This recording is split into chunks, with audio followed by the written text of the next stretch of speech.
What's going on, everyone? Thanks for tuning in to another episode of the Ducks Dish podcast. If by chance you're new here, I'm your host, Max Torres, publisher and lead editor of Ducks Digest, covering the Oregon Ducks for Sports Illustrated over on Fan Nation. Welcome into a Friday edition of our podcast. We're doing a live show right now. So if you guys are listening either on Apple Podcasts, on Spotify, or if you're joining us here live on YouTube at youtube.com/Oregon Football Max Torres, thanks for taking some time out of your day. We so appreciate you talking some Ducks with us today. In this episode, we want to primarily try to focus on doing some questions from you guys, the viewers and the listeners. So if you're here on YouTube live, definitely go in that live chat and throw some questions our way, and we will do the best that we can to answer them. I am joined on this episode of the podcast by a good friend of mine, someone I haven't talked to in quite a bit. He was out there in the Oregon sports world with me. That is former KWVA sports director, Sean MacPherson. Sean, how we doing, buddy? Thanks for being here. My pleasure, Max. And I wish I could show everyone my face, but we're having some camera issues, so the avatar will have to do. But super excited to do this with you. It's been a while. Man. It's been a while since I've talked about the Ducks. I graduated in December, and it's been a couple of months, but excited to dust the cobwebs off. Definitely, man. I mean, I'm right there with you, and I wish the camera was cooperating with us today, but we got your picture there, so we can kind of see what you look like at least, and we're just happy to be joined by you here. So yeah, man, back in the Duck world of things, when we were in football season, I saw you out there at the pressers, all the time. So you were very entrenched in the Oregon sports world, and particularly football, which is something we're going to be talking about quite a bit today. But before we get into football and some of the questions that are starting to roll in the comments section, let's talk about some Oregon hoops, because the Ducks were able to take home a big win on the road in Boulder against Colorado last night, 66-51. That's a big win for the program, and we're going to talk about it. So what are kind of some of your initial thoughts on the Ducks being able to take that one home? Well, the curse has been lifted. Finally, the Ducks had never won in Colorado Boulder for some reason. Of course, Colorado joins the conference more or less about a decade ago, and Oregon, for whatever reason, just had never won there. So they go into Boulder last night, and they get a rather dominant victory. They were struggling a little bit in the first half, but they ended the first half really strong, was able to go into halftime with a lead, and then just completely dominant in the second half, especially defensively. The Ducks ended up with 12 steals. They allowed just 22 shots in the second half, 22 shots, not points, shots. They won the second half 30-16. Jacob Young, 21 points. Will Richardson had 5 of the team's 12 steals. And now, Max, Oregon, they're right on the bubble. So as of right now, they're on the bubble. That could change. They still play Arizona a couple times this year, who's the best team in the conference right now. They still got the LA schools. So some chances for some big victories. But as of right now, they're right on the bubble, and so every win is needed, and they really needed that one last night in Boulder. So glad they got it. You mentioned the 12 steals, I believe it was, from the Ducks in that game. I think that speaks a lot about the identity of the Dana Altman program and the versions of the team that we've seen over the years here in Eugene. I feel like they've always been really kind of spearheaded, or they get sparked by really good defense and then turning that defense into offense, on the other end, right? So you talked about Jacob Young having a great game, finishing with 21 points on 8 of 17 shooting. I think that was big for him to have, as a player, seeing that he had a bit of a rough game the last time the Ducks played the Buffs here at home in Eugene at MacPherson Arena. So he bounces back. Sean, one thing I want to ask you about is kind of the offensive identity and the chemistry that we've seen from this team, because I think early on and even in spurts a little bit recently, it feels like they're not always on the same page, and I'm not sure that they're kind of where they want to be as far as gelling as a unit and maybe playing more of that team basketball that you want to see. Yeah, well, it's definitely gotten better.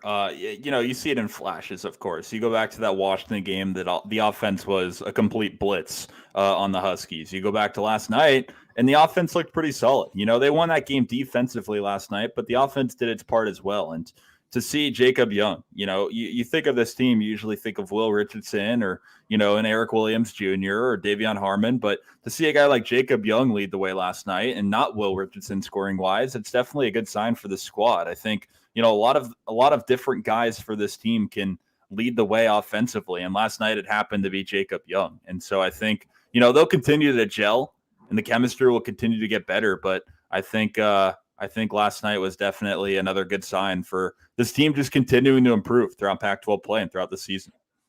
Another guy I really like watching on this year's Dan Altman squad is Frank Kepnong. He's one of the younger big men on this Ducks squad. I believe he reclassified. Someone might have to check me on that, but either way, I know he early enrolled. I'm pretty sure. Yeah. Sean. So I think that speaks a lot about just where he's kind of at in his game, because when that guy flashes, it is super impressive to watch. Yeah. You can tell he's kind of fortunate sometimes on the offensive end, I feel like, here and there, but I love how physical he is inside. He's a beast on the boards. He's definitely given the Ducks a huge boost in the rim protection department. I know last year when I was covering the Ducks in March Madness, that was kind of an area that they felt they were lacking in because of some of the injuries that they were battling and some of the departures that they had. And now you got that duo of Frank Kepnong and Folly Dante, and it feels like the Ducks are really able to get more of that interior presence going on both ends of the floor. Yeah, it's a nice 1-2 punch with him and Dante. And I think Kepnong, you mentioned some of his attributes. I think more than anything, he's just a ball of energy out there. I mean, you see a play last night where he is like, how often do you see a center his size, 7+ feet, running down the field, sprinting down the court, not the field, to try to block a shot from behind. He was trying to block a layup from behind and nearly jumped over the guy that he was trying to block. I mean, you just don't see that from a center very often. So he's a great spirit. He's a great ball of energy for the team, a great leader for them. And, he definitely is a nice complementary piece next to N'Faly Dante and also Quincy Guerrier. So it provides some size, but also some versatility down low. Quincy Guerrier, one of those new names that came over to Eugene over the offseason, and I think he's really starting to find his footing with the Ducks. And coming over from Syracuse, I feel like he was known for his defense and just kind of being a big motor guy. I think that's kind of one of the things that stands out to me about his game. So he's looking like he's finding his stride. Ducks will now stay out in the mountain area, right? You're over in Colorado, and now they're going to hit the road to Salt Lake City for a game on Saturday, February 5th against the Utah Utes. That game is scheduled for a 5:30 tip, and you can watch that on Fox Sports 1, and you can listen to it on the radio at Oregon Sports Network. Joey Mack and the crew always do a great job over there, and I like to listen to them during the games to just kind of get a little bit more of that insight and what else is going on in this game. Want to switch gears now, Sean, and talk about Oregon football and Oregon football recruiting in particular. Ducks just coming off of that 2022 National Signing Day. I don't know if I'd call it fireworks necessarily, but we definitely saw a pretty strong finish for Dan Lanning and his staff with some new guys hopping into the mix here in that 2022 class and some former commits that decided to either hold off on signing during the early signing period in December, or some guys that reopened their recruitment entirely, but ultimately ended up coming back home. Want to ask you, Sean, how's your kind of mood right now? How are you feeling after getting through National Signing Day from an Oregon standpoint? I think the Ducks are in great hands. I think my kind of crystal ball for what the season is going to look like next year has definitely improved. I think a couple of weeks ago I had a little bit more of a rebuilding thought in my mind for next year's season, but after some of the pieces that they've added both in the portal and some of the recruits that they've added, I mean, I'm excited to talk about the secondary. I think that's where, there's the most to note right now, with Florence being added, a couple other guys being added as well. Some really, really fast dudes in that secondary. And I think that's a place where Oregon really, really needed it. And then also Jordan James, another running back, and the Ducks desperately needed a running back. I'm not sure he's the answer for this upcoming season. I'm never sure about that with a true freshman. I think, the transfer portal still might be helpful if the Ducks are looking for a safe running back to have just in that room. But Jordan James was certainly a nice grab. I was looking on 24/7 Sports. That's a guy who had offers from Bama, from Georgia, obviously, decommitted there, Florida, all those big-time schools, Florida State, all those schools in the South, and he chose to go west to Oregon. So I thought it was a really good signing day. And then, of course, I'm excited to talk about, some of the interviews that we got with Joey Mack, you mentioned. And I thought that was really neat to be able to get to know the coaches a little bit more on that day as well. We're definitely going to be talking some more about some of those names that you mentioned there, Sean. I think with the way that we cover recruiting over on Ducks Digest, I think a lot of people kind of know, some basics about those guys, but I definitely want to circle back to them as we talk about some more recruiting here a little bit later in the show. We are starting to get some comments and questions about recruiting, so we do see you guys and we do want to get to those, but I had something else that I kind of wanted to hit on here before we get into that area. And Sean, it's what you were talking about with those coach interviews. I think with the way that the transition kind of happened, and with Lanning being over there in Athens, coaching up the Bulldogs and helping lead them to a national championship, the staff was really kind of assembled almost on the fly. That's not to say that they weren't, thought out, calculated hires, of course, but it's just crazy the fact that Lanning did it all while he was with Georgia, and I think that's really going to serve as a cool beginning to his story here in Eugene. And whenever he finishes coaching the Ducks, looking back on things. But I bring that up because we did finally get to. It really felt like meet and get to know these coaches a lot better.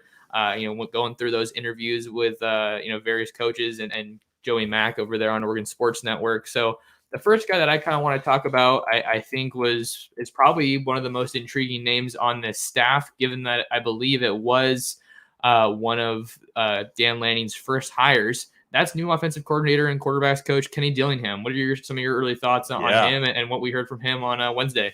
Yeah, speaking of ball of energy, he was an awesome interview. It was really cool to get to know him and just kind of his background, how he got into coaching, but then also just his vision for the identity of this offense. And I think, Joey mentioned it throughout that interview, but people, while he was talking about the vision for the offense, were just spamming heart, because I think it got a lot of Duck fans really excited.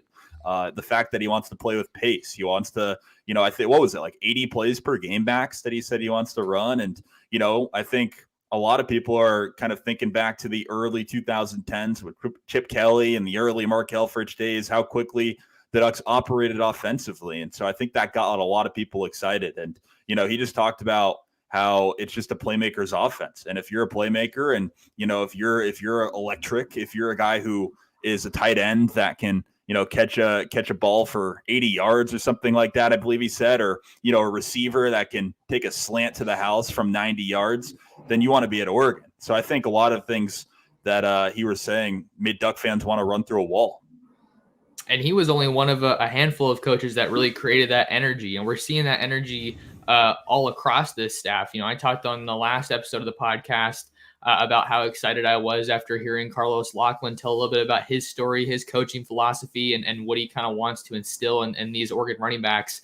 As far as Dillingham, though, I think the point that I want to stick on here for a sec, Sean, is that excitement and that fast-paced offense, that explosive offense, because that's really what I think kind of made Oregon relevant to a degree, right? You talk about when they were really at one of their most recent heights under Chip Kelly, it was because they had that revolutionary offense that really had captivated the entire college football landscape. And I think that they want to get back to some of that because that identity still stayed with them, I think, honestly, kind of to a surprising degree when you look at how the offense has performed and really been schemed in the past couple of years under Cristobal. It was just run, short passes, intermediate passes, and then we only saw a glimpse of some more explosion and an excitement in the Alamo Bowl when Joe Moorhead really got to kind of take the training wheels off, because we know that Cristobal was definitely putting his foot down a little bit. But I think that's awesome to hear if I'm a Duck fan, because the Ducks got some awesome playmakers and they're just scratching the surface of their potential. And I think the sky's the limit, especially with the wideouts. Yeah. I was going through just some of the positional groups that the Ducks have right now, and Alum in the chat, I was also curious about Chase Cota. I was looking into that because that's a guy that I think would be a great addition from South Medford High School, and I think the Ducks could really use a boost in the receiving group right now because you got Franklin and you got help me out here, Max. You got Troy Franklin, you got Isaiah Crocker, you got Chris Hudson. I know I'm missing one other. Dante Thornton and Isaiah Dante Brevard. Thornton. Right. So those are the guys that you have right now. And I think adding a guy like Chase Cota would certainly help. But you got to be excited about kind of the big three of Franklin, Thornton, and Chris Hudson. And then in the running back group, you just added Jordan James, but then you have Byron Cardwell, who I think is going to be the true starter, Sean Dollars, Seven McGee. So that's kind of what you're looking at, unless I'm missing anyone, Max. But that's kind of what you're looking at in terms of positional groups. And in my eyes, I think Oregon could still look at the transfer portal to maybe add one veteran to each of those groups. Yeah, you mentioned the receivers. That's definitely a group that I'm excited about. Let's go ahead and throw Alum's question up on the screen here. Alum, thanks for stopping by and spending some of your time with us. Thanks for your question. Alum says, hey, thanks for doing another live. Any news about that UCLA transfer wide receiver? Sean, you obviously mentioned that that's Chase Cota. And I don't know of any new updates that are out there right now on him as far as, what I've been able to gather personally. But when I look at that, I think of a couple things, Sean. I think of the fact that Oregon needs a wide receiver. That's not to take away from the guys that are currently on the roster or say that they're not capable of producing. I just think you want that depth more than anything else, because you can have a solid first line, but if a guy goes down at a moment's notice, you got to be able to replace him with somebody that can pick up right where he left off and not drop a step. So I definitely think that adding a guy on the recruiting trail, we're looking at Arliss Boardingham as kind of a hybrid flex guy that we've talked about a couple times. We're really waiting for a decision from him any minute now. That's Oregon and Florida and that one. But for Cota, Sean, I think that he does only have 1 year eligibility left. So that's, I think, probably one of the biggest things that the staff probably has to consider here, looking short term this season, getting, one good season out of him in 2022 versus, okay, do I hold off and maybe keep a spot for a guy in the 23 class? But it almost feels like it makes too much sense for Cota to come back to Oregon. If you look at his story coming out of South Medford, how hard the Ducks were recruiting him. He's a legacy guy. Yeah.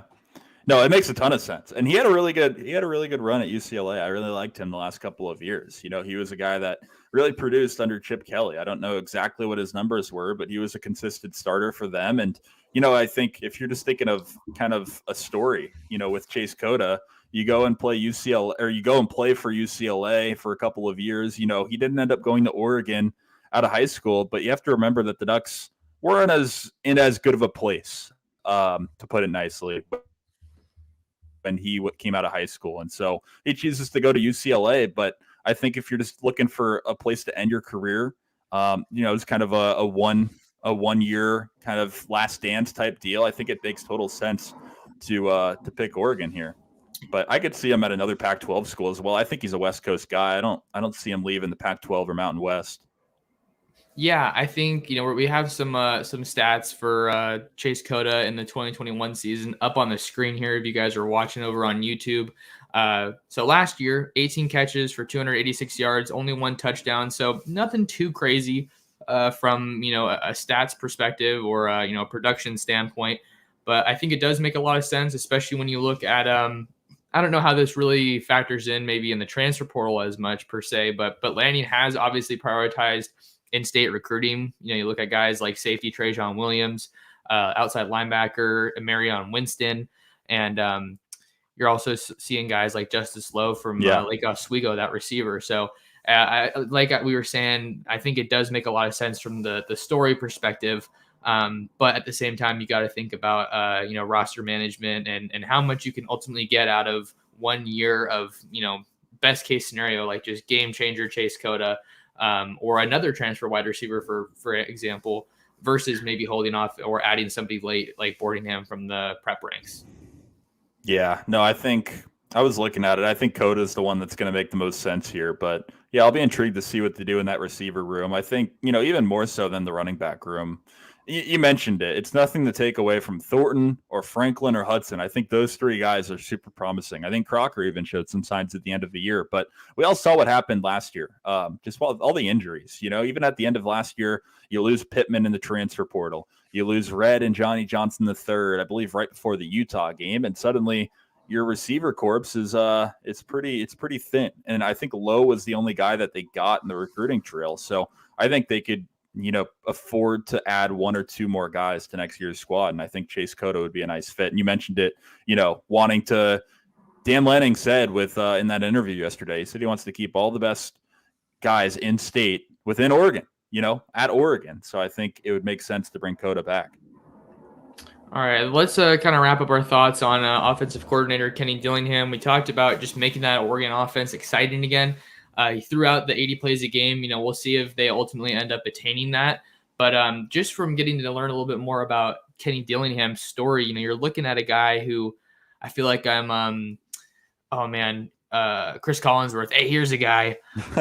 He always cracks me up, man. He's hilarious. I used to really not care for him, but now I really like him. That's my favorite NFL crew. Yeah, man. Al Michaels and Chris Collinsworth. Yeah, they're the best. So side tangent, but with Dillingham, you're looking at a guy who started coaching at 17 years old, and he just was a sponge. He took any and every opportunity that he could get. Went over at Memphis and Florida State, obviously. But I'm just super excited because he has so much energy, and I think Oregon's offensive identity is kind of due for a little bit of a revamp. I'm not saying something super drastically different. I think, you still want to be a school that's known for running the ball, but maybe not to a fault, as we saw, under Cristobal when, there were probably some plays here and there that should have been pass plays, or just more creative run plays. But he was talking also about, the era of social media and how big of a role that plays in recruiting. And he's like, I can't maybe get like into super specifics with when, like a player commits or something. I can't remember exact phrasing, but he was like, I can create excitement around this program and on social media, when guys visit, when guys commit, or someone's talking about the Ducks. And I think that was just such a unique insight into how social media has changed college athletics, college football, and really college football recruiting, especially when, you have these dead periods. You can only get guys on campus for so long. And then you kind of have to go through Zoom or, phone calls, FaceTimes, what have you. Yeah. So let's think out loud here, Max. The running back depth chart for next year. I think Cardwell's the number one guy, right? Yeah, I mean, I will say I'm guilty of kind of just falling into that myself. I think that's kind of the default right now. But if we're being totally honest, it's as open as it's ever been. Any one of those guys could easily be the number one guy, just because of the opportunity that's there. Cardwell does make the most sense just because of the production that we saw last year. I think we just haven't seen dollars very much. Guy was an awesome recruit, and we've always heard great things. He just hasn't stayed healthy. He could easily be a stud. Yeah, he had that one big injury that obviously derailed that season, and we didn't get to see him on the field at all last year. I was shocked that we didn't see him in the Fiesta Bowl when I was out there in Arizona against Iowa State because CJ wasn't playing, and I thought he was available. But we have dollars and Cardwell, McGee, of course. McGee, I think correct me if I'm wrong, and feel free to add in the chat, Eric. I don't see him as a 3-down back. I think he's more of a DeAnthony Thomas type, maybe a Jalen Redd type, where Jalen Redd didn't play a lot of back in his time at Oregon. He played more with slot receivers, so maybe Redd's not the most accurate comparison. But I think he's the home run hitter. He's not the guy that on a 1st down and 10 you want to pick up a couple of yards. I don't really see that from McGee. I see him as kind of a home run hitter. So I certainly think he's in the mix as well. Yeah, I got some Seven McGee high school highlights now. Rochester, New York. Yeah. So he's one of the more unique guys on Oregon's roster. I think I kind of agree with you as far as the maybe not so much the traditional 3-down back. I think that a guy like a Cardwell or even now Jordan James, he's 5'10", 205. The guys who kind of have that bigger frame are naturally, I think, going to be lumped into that bell cow back, workhorse back kind of a deal. But McGee's, one of the kind of, he seems like a Swiss Army knife. You just saw that catch that he made right there as a wide receiver or a running back. He got moved out to wide receiver towards the end of the season when the Ducks were having some depth issues, right, with the attrition that we saw and the injuries.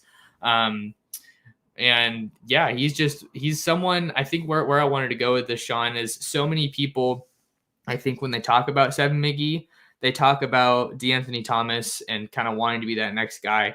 I think where I kind of stand, and I'm very passionate about this point with Oregon's offense, is all the respect in the world to DeAnthony Thomas. That dude is a GOAT. He's awesome. I'm excited he's playing football again now, and I just saw he signed with the Canadian team. Yeah. But Oregon needs somebody to be the next someone. Oregon needs Seven McGee to be the next. Like, you want people to be getting recruited by Oregon and saying, I think he's going to be the next Seven McGee. I think he's going to be the next Byron Cardwell or Sean Dollars. Put your name in there. I think they're at the point where they're kind of, at least from a fan's perspective, I think, with the offense, like, I don't want to say they're stuck in the past, but they're ready for that next big time playmaker. And, maybe it is Seven McGee or some of these other guys that they're bringing in, because they have so much talent on offense that's waiting to be unleashed. Yeah, I mean, another guy, and I really like the comment from Eric, make Noah Sewell, Derrick Henry on 4th and 1. I love that. That's awesome. Another guy that I think of when I see Seven McGee is Taj Griffin. Remember him from 4 or 5 years ago? I think Georgia, Powder Springs. Yeah. Taj Griffin was kind of a burner as well, and the Ducks maybe didn't use him as much as he should have been used. But that's another conversation to be had. But I think that's another comparison for Seven McGee. But I think it's those three guys, and then you obviously have Jordan James as well. Time will tell to see how much he's in the mix. And I don't know. You think they look at the portal for another guy, running back spot? Yeah, I mean, real quick to talk about what I like the Taj Griffin comparison a lot. I was watching Oregon football when Taj Griffin was here, and I wasn't able to go to the games. I was still in undergrad out in Spokane. But I was literally telling myself, and the people I was watching Oregon football with, if Oregon doesn't get this guy more involved, he is going to transfer. And that's exactly what happened. Was he the one? Remember that heartbreaking Stanford loss? Start of 2018, I believe. Yeah. Start of 2018. The Ducks lose that game, and it was a heartbreaker. It was at Autzen. It was one of the first games of the Mario Cristobal era. And after that game, kind of an underrated storyline is that Taj Griffin chose to transfer. He didn't get enough touches. That was him, right? Or am I thinking of another Oregon back? Well, I know Taj Griffin transferred. I think, right. Did he transfer to Georgia State, I want to say? I'm going to look this up a little bit because that's an interesting... Which heartbreaking Stanford loss. Yeah, 2018, the one at Autzen, the Verdell fumble. Sorry to bring it up. But yeah, I think Taj Griffin... That recent? Yeah. Taj Griffin, I'm pretty sure he transferred right after that game. Just wasn't happy with his role. Okay, this says... Oh, this is from Hayden Herrera. He's a local guy. He tweeted, this is August 13th, 2019. So this is right after the 2018 season. So that was his last partial season with Oregon. It says former Oregon running back Taj Griffin is spending the 2019 season with Central Oklahoma. So that's interesting for sure, seeing that he's that was the school that he ended up at. But I can't remember what my last point was going to be. I think I was going to talk about Jordan James, but I didn't know if you wanted to say anything else on Taj Griffin, because that dude was super fun to watch. I know he was just a random. He was tangent. a number one all-purpose. He was a number one all-purpose back on I think 247 Sports or one of the recruiting services coming out of high school. So I think also just an area we can talk about since we're talking about the backs. I definitely want to touch on Jordan James a little bit. I'm just surprised that we have one position that is making this many headlines in the offseason, right? It's just such a crazy deal with usually it's too many backs and not enough touches to go around. And now I'm not saying they don't have enough backs, but for a while there, it was like, hey, like the Ducks need to add some dudes out there in the backfield because ideally, I think maybe ideally you don't want to have to put 7 out there at wide receiver, but with the excitement and innovation that we're kind of hoping to see right in this 2022 season, maybe that's for the best to have him out there, or at least have him out there more. Yeah, no, I think they're going to use him in both parts. I'm trying to think of, Deebo Samuel. I'm trying to think of a guy who can play slot and can play running back. I mean, Jalen Redd kind of comes to mind. He definitely got some handoffs, but I think that's how they use 7. I think 7's going to be a huge part of this offense. Like, I think he is going to have a starting position on the football field. It's just a matter of what they want to do with him. I have no doubt Dillingham is going to make him a home run hitter, and he's going to maximize the talents of Seven McGee. I just wonder if it's going to be in the slot, which, we saw some nice plays from Seven McGee in the slot this past year. We didn't see like his whole potential, obviously, but he made some nice plays down the stretch of that season. I just wonder, he's just kind of a Swiss Army knife. I wonder how they're going to use him. Yeah, no, he's going to be, he's a playmaker, and he said it as much at those press conferences that we covered. He's like, I just want the ball in my hands. We saw him returning punts at the end of the year, towards the end of the year when Micah Pittman elected to transfer. But yeah, with a guy like Jordan James, I think I just want to go back to that point I said earlier, that the running back room I don't think hasn't been this open in a long, long time after multiple years of CJ Verdell and Travis Dye, who both played great at Oregon. But you can see Jordan James making some impact here out of the backfield as a receiver, pass catcher on that wheel route. And I think you just want to have as many guys as you can. And I think I never answered your question earlier, Sean, about the transfer portal and seeing if the Ducks wanted to grab some guys there. Jarek Broussard was the top, running back in the transfer portal that they were kind of going after, but he's since ended up at Michigan State. So I think if you're Oregon, you're definitely feeling a lot better about your running back, room now. But if they do choose to take another one, as we see Jordan James just barrel through the defenders here and stay on his feet, you got to have you're probably going to be pretty sure that he can contribute for the team in 2022. I need to get better at the number situation right now, because that's a question that keeps coming up and I need to do some more research on. So apologies to everyone for that. All right, let's see here. Okay, so we're talking about Dillingham, and then how about we keep moving through some of these coaches that we got to meet yesterday or on signing day. What do you say, Sean? Yeah. Let's do it. All right, let's see. Who do I have next here in our show notes? Give me a second. Wow, way too many tabs open. Maybe I closed it. That wouldn't be good. Hold on a second. Wow. I got it here for you, Max. You got Matt Pallage next. Okay, yeah, Matt Pallage. He's definitely one of the coaches that I'm interested to see the kind of impact that he can have. Originally from Huntsville, Texas, and you hear something like that, and it's no shock that he's been kind of the face of Oregon's recruiting efforts in Texas right now. You think about their late addition of Kamari Terrell out of Shoemaker High School in Killeen, Texas. That was a huge addition, obviously the on-field impact, but, apart from that, on the recruiting trail, Ducks had 5 commits, Sean, at one point in this 2022 class from Texas, and they all left after Cristobal took a new job. So big for the Oregon to get back into the state of Texas. And, for Pallage, he was on Billy Napier's staff for a bit at UL Lafayette. And, they were one of the best programs at that level. So, this is a guy that has a proven track record. And then I can't remember his name, but he had one of the top safeties in the country at Baylor for the top safety award. I need to see if I can find that. But so what he's doing. He knows what he's doing. And he's a guy I'm real excited about coming to Eugene. Yeah, I'm just really excited. Try to search up what you were just talking about, the safety. I'll have to do that when I'm not talking here. But yeah, you look at the secondary room, it's all sorts of dudes. You add in Christian Gonzalez, which I think everyone agrees is a really nice fit. Dante Manning coming back. I think, that's a guy who he was a 5-star, if I'm not mistaken, Dante Manning. And, he played some nice football his freshman year, nothing crazy, but I expect him to become a star with the departures of guys like Mikhail Wright and a couple other dudes as well. Verone McKinley's gone. So Dante Manning should star in that secondary even more.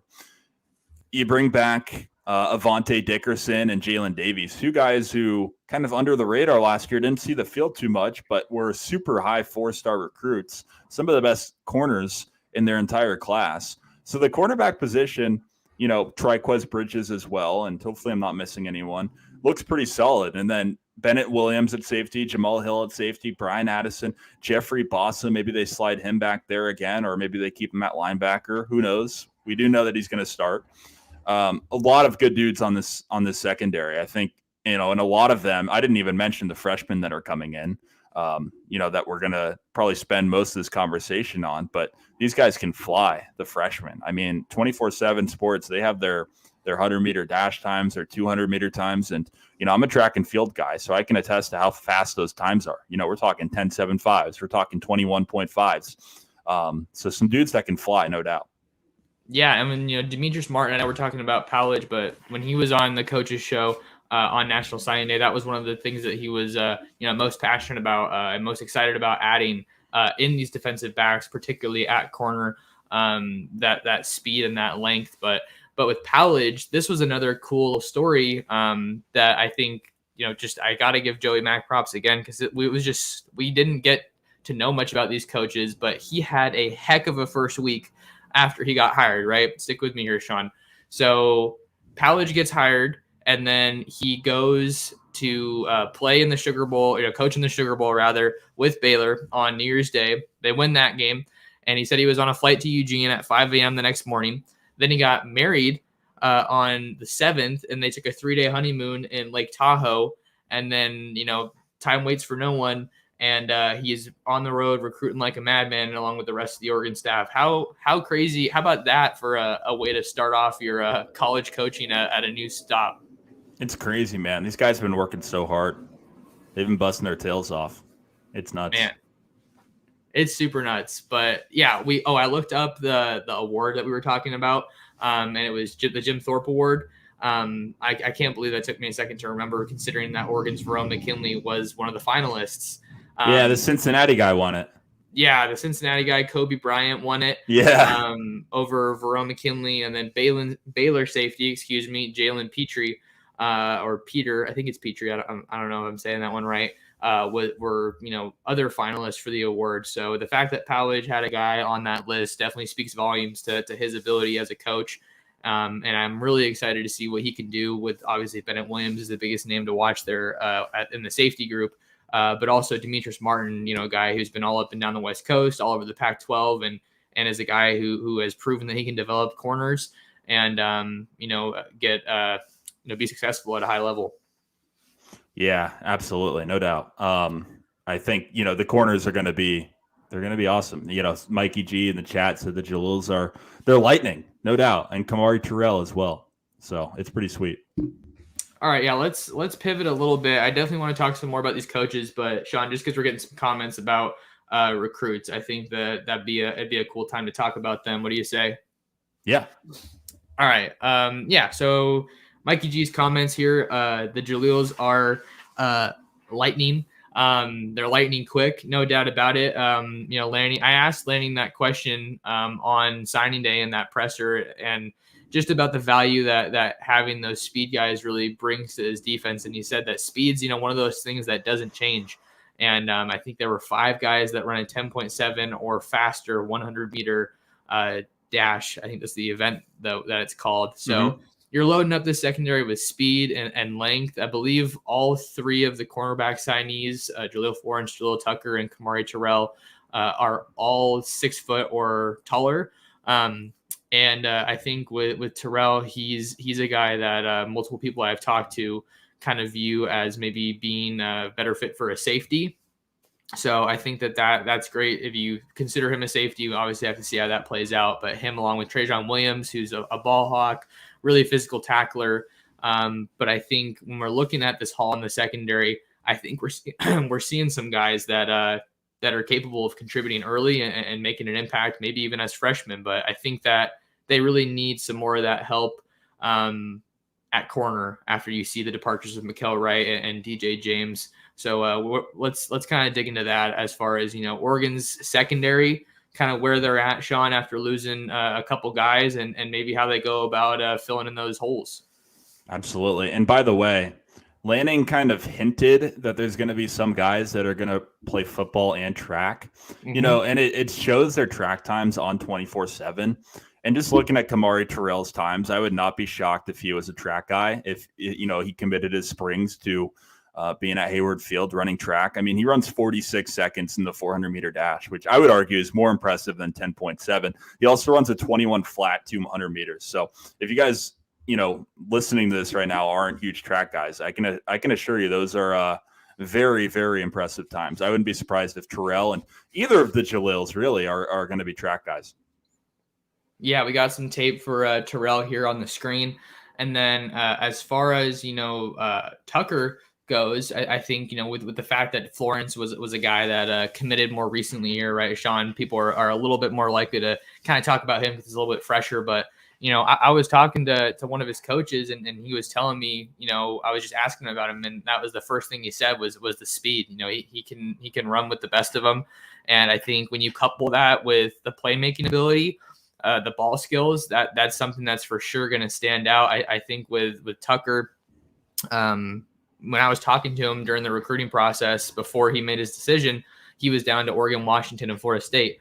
And the reason, interestingly, that he had Florida State as one of those finalists is because they were open to having him play wide receiver. And that was something that he was kind of looking at during the recruiting process. So the fact that you have a guy, that's what I love about high school, is that these guys so often play both sides of the ball. But Tucker is a guy that definitely is worthy of some praise in his own right. He was an Adidas All-American. And, gets the Ducks back into San Diego. Not that they were ever really out of San Diego. They had Grayson Halton, who eventually ended up flipping to Oklahoma. But getting at Lincoln, that school is just loaded with talent year in and year out. And then with Terrell, another speed guy, I think that some of these additions make a lot of sense, especially when you consider this. I want to say it kind of seems like a revamped rivalry with Lincoln Riley and all the skill guys that he's bringing to SC. So again, let's just think out loud here, Max. Just to kind of move subjects, if I will, if I can. Sure. Depth chart for the corners / secondary. I think, guys that are definitely going to start. I think Christian Gonzalez and Dante Manning are both going to start at the corner position. Assuming Manning's, really developed the way we expect him to. I think Bennett Williams is a surefire starter at safety. Other than that, Triquez Bridges, I think, is a guy that is definitely going to see the field, starter or not. And then I'm just curious about, Avante Dickerson. How is he going to develop? He was a really high recruit. Jalen Davies, how is he going to come along in his second year? What do you see out of kind of the depth chart and the defensive back room? Who do you think starts? And, what are some of your predictions? Way too early predictions, by the way, for the secondary. Yeah, it's way too early to, for these predictions for sure. So I want to see what kind of develops in spring football and fall camp. But Bennett Williams obviously is the easiest one to peg as a starter. I think, as we're here in the off season in February. I think Dante Manning makes a lot of sense. I think when you're looking at him and Triquez Bridges, who both had flashes last year, you got to think about Bridges being a former safety that they went to convert. So maybe since they do need to get a safety in there to replace Verone, maybe they decide to move Bridges back to safety. And then for other safeties that are, available, you have Jamal Hill, who, made some amazing plays against USC, who we were just talking about in the Pac-12 championship game in 2020. Yep. And I think that he definitely has a lot of untapped potential that's still there. He's still got some great football ahead of him, but we didn't see a whole lot out of him last year, which surprised me a little bit. I thought we would have seen him a little bit more involved. But their safeties were pretty solid last year. So those are some guys to watch. And then Brian Addison's kind of a wild card. I think that it's weird because you have Bridges, who moved around. You have Addison, who was an athlete coming out of high school. Got his first action against Auburn in 19 as a receiver. And we were talking about that need at receiver, Sean, right? Maybe he'll come back to the offensive side of the ball, 6'5", like 190 something pounds, I think. So maybe we see Addison move to receiver. He did get a pick last year, to his credit.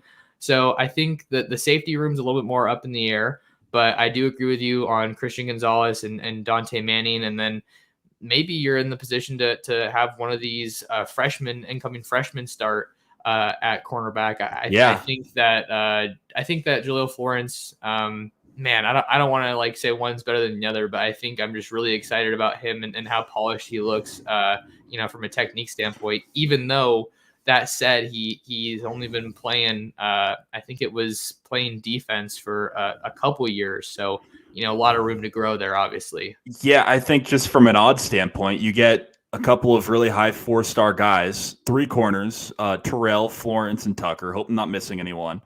But I think the odds are that one of those guys is going to come in right away and, like Javon Holland, like Thomas Graham Jr., like Mike Hale Wright, could provide instant impact in that secondary. I don't think all of them will. I think some of them will have to develop a little bit, but I think the odds are at least one of those guys comes in and is awesome right away. I don't know if I'm in a position to predict who is going to be that person. Maybe it's Florence. But yeah, I think, one of those guys I would definitely predict to start right away, or maybe not start right away, but at least, see the field right away. Question for you is Gonzalez going to play safety or corner, you think? I think he's going to play corner. I think when they announced him, it was as a cornerback. Let me see if I can do a little bit of digging here, because he what am I trying to say here? I think he was a safety recruit coming out of high school. Let me do a little bit of research on the fly. Hang with me, everyone. Because if he was able, okay, so yeah, he was he's listed as a safety on 247 Sports as a recruit, and then also as a player. Sometimes when these guys transfer, they get taken off the rosters, at their old stops, which makes sense, but it just makes it a little bit harder on me, as a journalist looking for a little bit of information. But he did play cornerback, and he's listed as a cornerback on that roster at Colorado, so I can confirm that. I can't confirm that they're gonna use him at a corner, but I think that makes the most sense, seeing that you need a veteran presence there, but you already have a veteran presence at safety with Bennett Williams, obviously. And I think another note that's just interesting to add about the cornerbacks, Sean, is the fact that this might be the fastest and longest group of corners that Oregon's ever had. I mean, I don't know if I can say that for a fact, but you just look at the pieces that they're adding, and Christian Gonzalez is listed at 6'2". And then, like I said earlier, you have all the corners that they brought in 22 at 6 foot or taller, I believe, and they all have burners, man. As Dan Lanning says, they can scoot. Yeah, they can scoot. Just like his corners at Georgia could scoot. Some studs. Yeah. Oh, without a doubt. Let's see. What was the other area that I wanted to hit on? Maybe we can do some of these questions. I liked what Eric said about the O-line, because that's an interesting point. A lot of the guys that are coming back this year, I mean, it makes that the O-line's going to be awesome this year. You return the same starters, Forsyth and Ryan Walk, all those guys, Bass, but those are all older dudes. It's interesting to think about the long-term future of the offensive line. Yeah, let's talk about that. So, especially since Cristobal's gone, without a doubt. He's the O-line guru. So, yeah, Eric's question here, comment. O-line is interesting because we're great this year, but next year I don't know enough about the depth at that position. So, let's break it down here, Eric. So you got everybody coming back with the exception of George Moore, who I think is playing in the Shrine Bowl tonight. Sean, I don't know if you saw that. I think I saw something about that. Yeah. So kind of another opportunity to watch George in action, for Duck fans out there. I'm gonna see if he retweeted it or anything, or oh man, let me see if February 3rd. Oh, okay, so it was yesterday. He played in the Shrine Bowl on the 3rd. So I need to kind of see how that went, but yeah, okay. So offensive line for next year. Let's just throw some names out there. You got Stephen Jones, who saw a lot of action last year. Primarily at right guard, I think it was right guard, right tackle. Him and Sala were kind of working in tandem there. And the Ducks moved a lot of pieces around throughout the year, but you have Bass at left guard, who played a lot of left tackle. You have Alex Forsyth, the general of the offensive line, coming back, which is huge, especially with a new quarterback. Regardless of who they put out there, it's going to be a first-time Oregon starting quarterback. Yeah, and that's your locker room leader. That's your leader on this team, in my opinion, at least on the offense. That's the guy that's going to represent you at media day, and he's just him and Verone and Dye. I thought, if you'd agree with me, I mean, were the kind of the best guys at media. But yeah, that's just a side point. Yeah. Let's see. I think so. Those are some guys, and then right guard you have Ryan Walk, who kind of finished the season injured and recovering unfortunately after he got banged up against Washington, but he's a baller. And then you have Salah coming back, Mole Salah Amavila Ulu. I've gotten so good at saying that. I just want to throw that out there. A lot of the Polynesian names are hard to pronounce. And one of the viewers, subscribers, actually reached out to me the other day and said, hey, if you need any help pronouncing these, I'm here for you. So shout out to Matt. You know who you are if you're watching this or listening to this. I appreciate you. But yeah, so that's kind of some of the pieces that we're looking at right now. Dawson Jaramillo is a Swiss Army knife offensive lineman in a similar vein with Ryan Walk, who took over for Alex Forsyth when he was battling back spasms last year. I mean, we got to talk about that and how great he was doing. But Jackson Powers Johnson is kind of the wild card, right? Dan Lanning announced yesterday or on Wednesday, that he's going to be playing on the defensive line to start out spring football. But I like the depth that they have right now, but that's why I think it's so big that you get Dave Yulee back on signing day. Just a massive dude, 6'5", 315, that probably projects it more as a tackle just with how big he is, I think. But, we'll see what Wilson Love does with him once he gets here to Eugene and in a strength and conditioning program. And then you got Kavika Rogers as well as Michael Wooten. So, still some pieces that they're bringing in 2022. I'm not sure if any of those guys are going to be instant impact guys, but you want to keep bringing in that depth. The Ducks lost Logan Sagapolu to Miami, who followed Cristobal over there. I don't think he got really any playing time at Oregon, so not a huge loss, but obviously since we're looking big picture with this question at the future of the offensive line, something that's worth watching. Let's see. Just from thinking it out loud here, I feel better about it. I think just all the names that you've mentioned, I think the Ducks are going to be fine long-term wise. Long-term at the offensive line position, I think they're going to be, they brought in quite a few guys in this, or at least a couple of guys in this recruiting class. So, yeah. Yeah, just some other names to hit on that we know of in that offensive line room. I'm trying to think about, some stuff that maybe the coaches have said about them on the fly here. But you have Faope Laulu.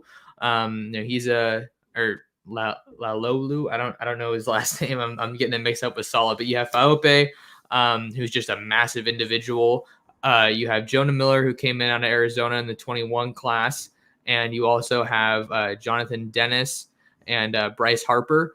And I think another thing that's really important to keep in mind here, Sean, is that one thing that I think the last staff did a great job of and is going to pay off big time after this year as we look towards the future into 23, Mirabal and Cristobal made sure that those guys were cross-training all the time so that there's, so much position versatility. And I think that'll really come into play here when the Ducks are kind of trying to set up that depth chart a little bit and they can really kind of plug and play guys at different spots.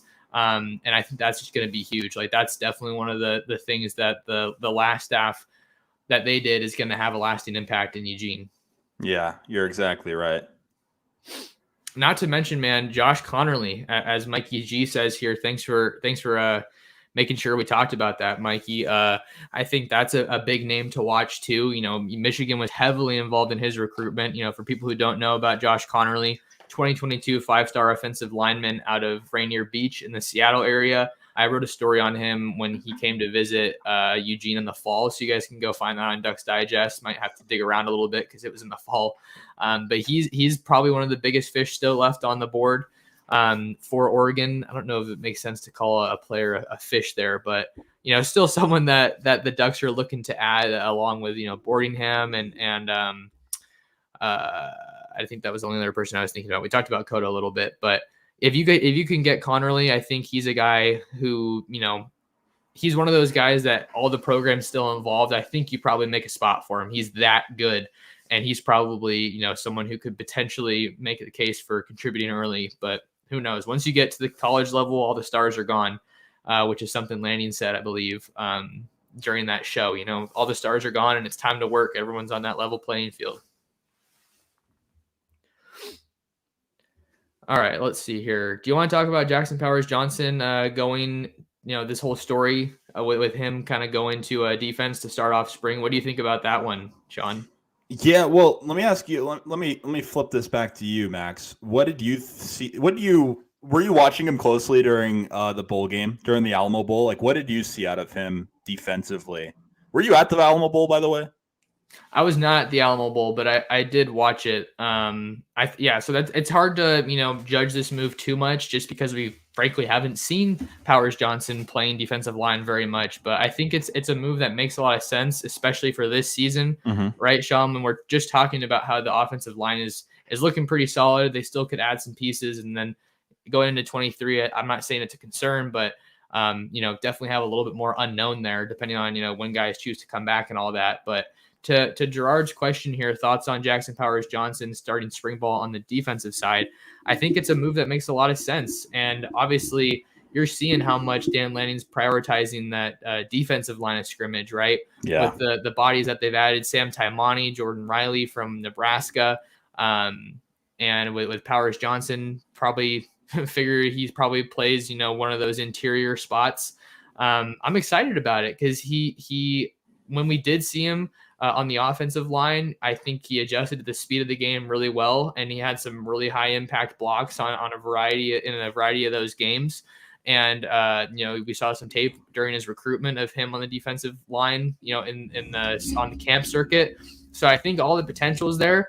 We really just need to see a little bit more of a sample size, but that's kind of another thing I'd like to talk about a little bit, Sean, is the defensive line outlook in 2022. Seeing that they lose KT and they're kind of reshuffling maybe some of these pieces with all the veterans they have coming back. Yeah, just final thoughts on Jackson Powers Johnson. I think, just my thought on it is if you have 5 dudes, you have your core 5 guys that are coming back on the offensive line. And then you have a guy like Dawson Jaramillo, who's not even part of those 5 guys. And then you have all these young guys who knows how good they're going to be next year. Maybe they're good enough to play. There's already plenty of depth in the O-line room. And a guy like Jackson Powers Johnson deserves to see the football field. He's just a really good football player and, someone that works super hard and was really good on the offensive line last year. But if he has that ability to play D-line, I think you maybe move him over because I think the O-line's kind of set for this upcoming year. Now, if there was a couple of injuries and you wanted to move Jackson Powers Johnson back to the O-line, I think that's possible, but it'd be interesting to see what that's going to look like at practice, whether he's going both sides at practice or whether it's going to be kind of a sporadic little switch that he has to make once, if he was called up on the O-line. So that's my only concern. Okay. Yeah. So we'll see how they end up using him. For the defensive line, I think that it's really pretty loaded. I mean, outside of having a proven edge rusher, I think that's something this defensive line is still lacking. They have some bodies that can take on that role, with Kayvon Thibodeau going off to the NFL draft, and the prime candidate has to be DJ Johnson, right? You saw him bouncing back and forth between offense and defense last year after making a bigger impact as a tight end in 2020. But I think there's just so much untapped potential there, and you get Dan Lanning, you get Tony Tuioti, and you get Tosh Lapoy to work with a guy like DJ Johnson, and they just got to be super excited about his skill set. You think back to the Ohio State game, and he was one of the only guys to get one of 2 sacks for the Ducks in that game. That was huge. So to get him back, I can't overstate how important that is as the Ducks look to ultimately, try to fill those shoes of Kayvon Thibodeau leaving and see what their defense looks like without him. Yeah. So why don't we move over to the D-line? Yeah, let's do it. So are you talking about in the 2022 class? Well, yeah, and just the outlook for next year's defensive line, as you mentioned. Yeah, I'm looking at it now. There's certainly dudes, but they obviously they've added a lot to it. I think that's been one of the most meaningful contributions to this class. They've added quite a few guys. No doubt. Yeah, let's talk about some of those guys. So let's first talk about the guys that are coming back for Oregon next year. From the 2021 roster, you got guys like Popo Amavai, who got a little bit banged up at the end of last year, I believe. Don't think he played in the Alamo Bowl, but when he announced that he was coming back, I mean, everyone was super excited about that.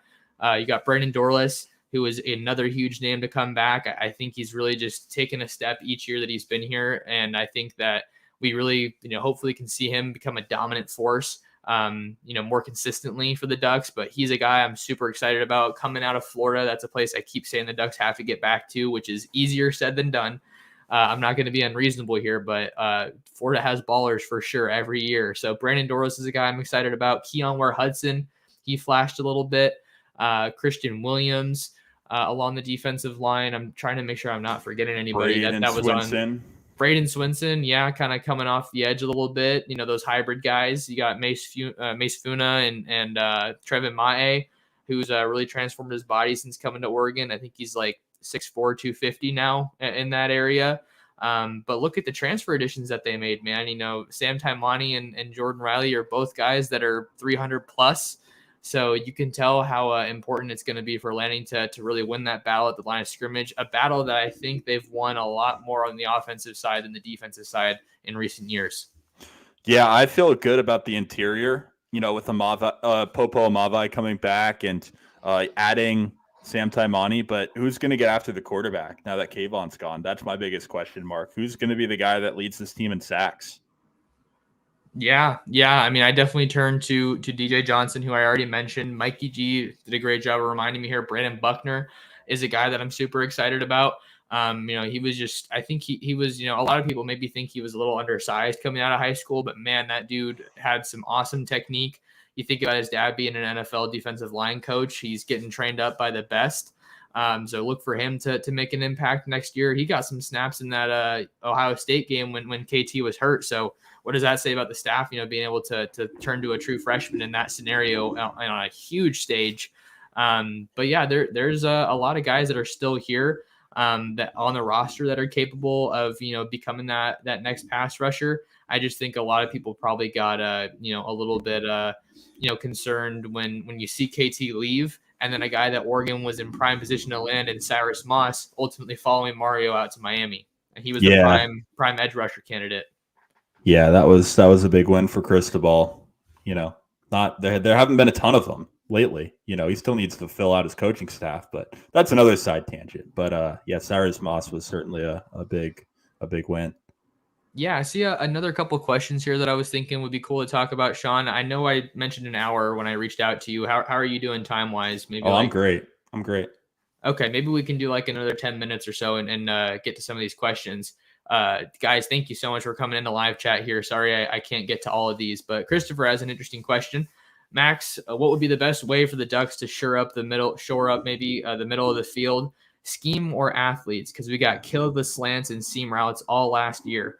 I'm very interested to see how they tackle that. You know, I think it's probably going to be a mixture of both, right? You know, I think there were definitely some coverages from Tim DeRuyter that kind of had me scratching my head a little bit. You know, people think back to KT dropping back in coverage. Not sure that was the best way to utilize him, considering he was the only consistent pass rushing presence that the Ducks had last year, I would go as far as saying.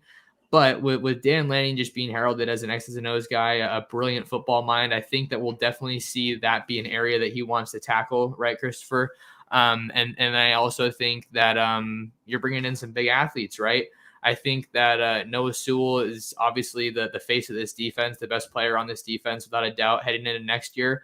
But the linebacker core as a whole, I think, left a little bit to be desired in the area of coverage. You know, let's just call it what it is. I think that's an area that they obviously want to improve on a lot. We're hoping to see, a healthy Justin Flo, right? We didn't get to see Justin Flo and Noah Sewell. We got to see it for a half, and it was a tremendous, production from them with all the fumbles that they had against Fresno State. But you look at some of these guys that they're bringing in. I think about Devin Jackson being, a little bit slighter of frame at 6'2", 200, and I don't think that's a bad thing, right? You look at Jeffrey Bossa, who came down from the secondary last year, and he was one of the better coverage linebackers that they had, just because he was a little bit lighter. Obviously makes sense logically, easier to move around. So maybe we kind of see a similar case with Devin Jackson, who was an All-American coming out of high school, and Harrison Taggart's a guy who can really move around a lot too. So I think shoring up the middle of the field. I obviously talk about the crazy presence that I think they're going to have along the interior of the defensive line.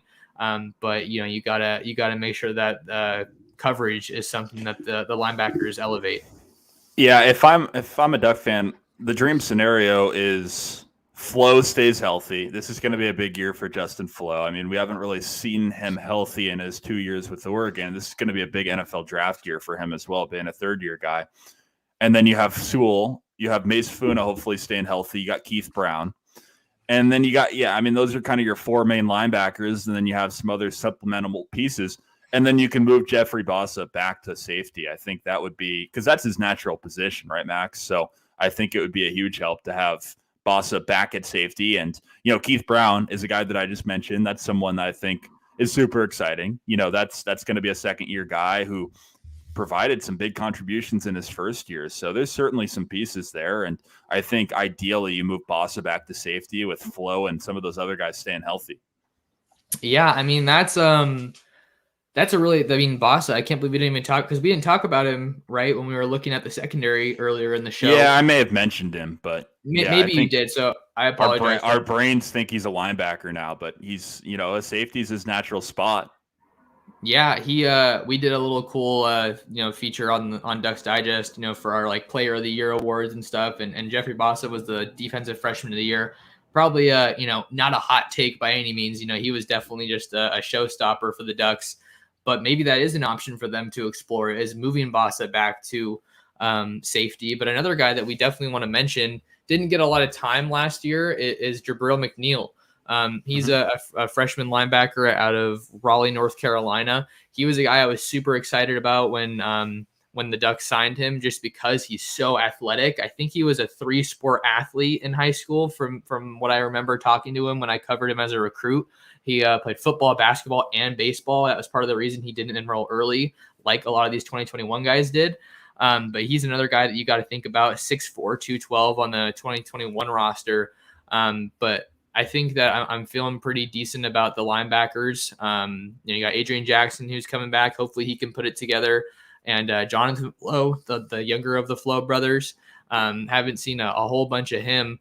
But then Jackson LeDuc. How could we talk about the linebackers without him? He was gone. He was injured most of the year. And then he looked like he kind of picked up pretty well for a younger guy when he got healthy again. Yeah, my bad. Forgot Jackson LeDuc. I think he should be a great piece this year. Yeah. So, I mean, there's definitely those names there. I feel like, I don't know why I wasn't really thinking much about I hadn't been thinking a whole lot about the linebackers, because that wasn't a name, a position that they addressed super heavily on the recruiting trail. And, now you can see why, right? Mikey G says the defense is capable of being the best in the league. What do you think, Max? Who else comes to mind? Utah. I don't think USC. I think USC is going to be more offense. Trying to think who could be a really good defense this year. You definitely got to throw Utah out there. I mean, the one thing interesting with Utah is I think that after they lose Lloyd. Yeah, they lose Lloyd and Sewell. They had a Sewell of their own over there in Nephi, I believe. But I believe that most of that staff has stuck together.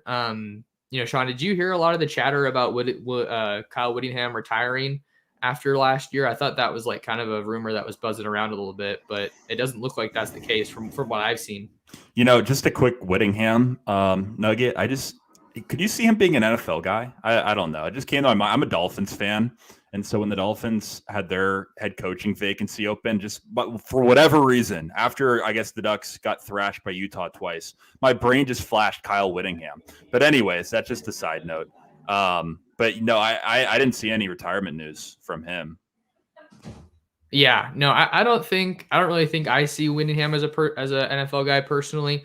Not because he doesn't have the ability. Obviously, he's one of the best coaches in the Pac-12 and probably college football. He just doesn't get the praise that he deserves, the recognition he deserves. But I think for Whittingham, it's a special situation. Seeing that he's been at Utah for so long, helps the Utes take home their first Pac-12 title since joining the conference. And played a heck of a game in the Rose Bowl against Ohio State. I just think it probably means more to him to be in that Utah community. I could be totally wrong, and maybe we see that headline, tomorrow. But I feel like a lot of those NFL jobs are getting filled pretty quickly over this past week. But I think Utah has definitely got to be in that conversation. But there's not really any other teams in the Pac-12 that I can think of that really flashed defensively. And maybe Washington in the past, but with DeBoer, I feel like there's going to be more of a focus on I think on offense, especially with the secondary. Next year, man. They're going to be bad. I think they're losing some guys to the NFL. Some of their studs. defensively. So, and their recruiting is just I know you know about it, Max, but they're in a tough spot. Yeah, I can't really think, man. I can't think of what defenses are going to be dominant in the Pac-12. I think it's Oregon and Utah. Yeah, and you got to think that the Ducks just have some amazing talent on the roster already.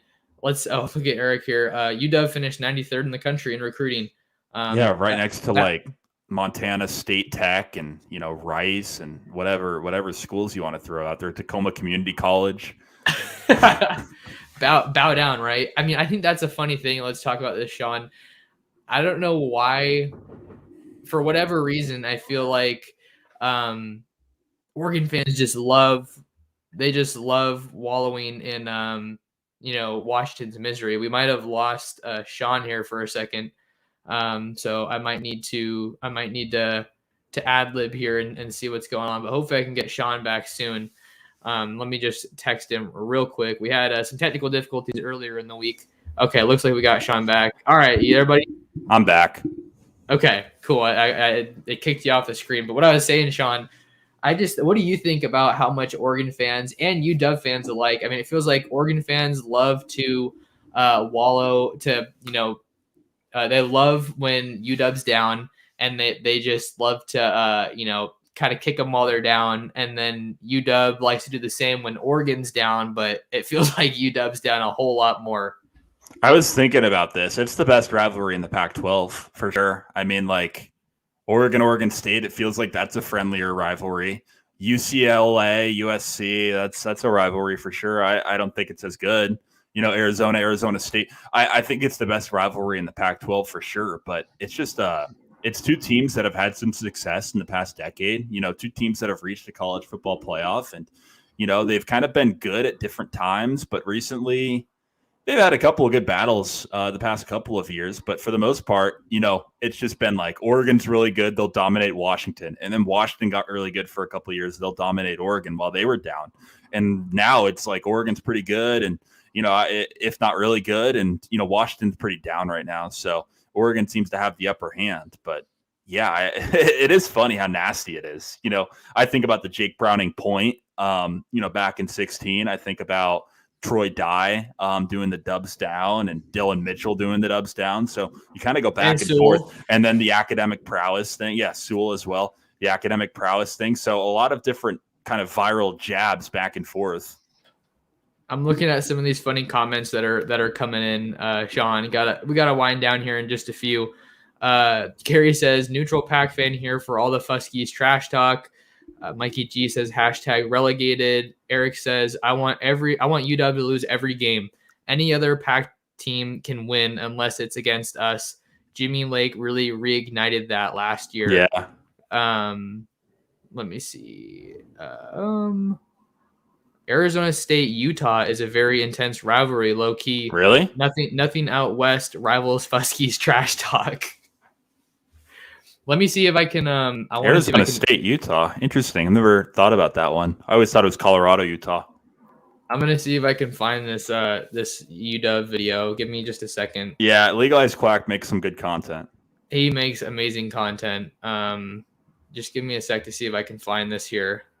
It might take me a minute. Maybe it was after they hired. Was it after they hired their guy or? Oh, here we go. Okay, hold on. We'll watch this video and then we'll do all of our wrap. Okay. I think that's a good way to end it here. So give me just a second. This is the video that you're probably talking about. Oh wait, we don't have the volume here, do we? You had it. Can you hear it? You had it. I had to hear it for a second. There it is.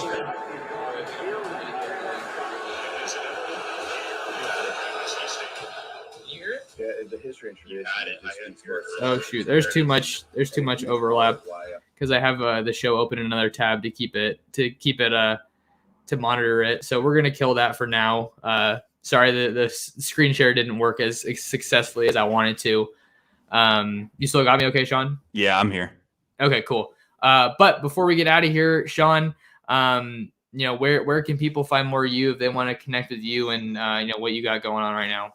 At the moment, Max, I'm on a job search, so I'm kind of laying low right now. I used to cover the Ducks all the time back in college, but follow me on Twitter at SeanMac_19. Give me a follow and reach out. But as of right now, I'm not doing a ton of this stuff. That's why it was great to be back. Well, we loved having you here, Sean. Hopefully going to bring you on a whole heck of a lot more.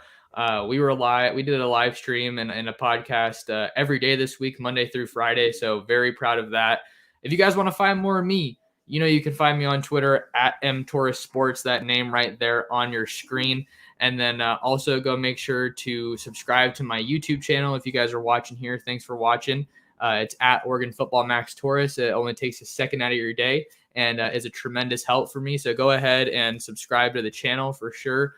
And then you can also find more Oregon Ducks content at Ducks Digest. If you guys want to see the written content, we have tons of signing day coverage from earlier this week. And we're already turning the page to look into 2023. We got hoops coverage. So that's awesome. And then lock us in on all the social media platforms. We're at Ducks Digest on Twitter, Instagram, and Facebook. We're also doing a follow back Friday right now on our Ducks Digest Twitter account. So looking to grow the community there. And then I have one last thing to ask you guys. Go ahead on over to Ducks Digest forums. It's our free message board, and that's where we can really try to grow the community and trying to get that going a little bit more. So go on over there and connect with us over there. But that's all I have for this episode of the podcast, you guys. I don't know why I'm pointing at the screen so much, but maybe that means that we need to wrap it up. But thank you guys so much for all your support. It's tremendously appreciated. And we will see you guys in the next episode of the Ducks Dish podcast. Thanks to Sean for hopping on, and we will see you guys later. Have a good weekend.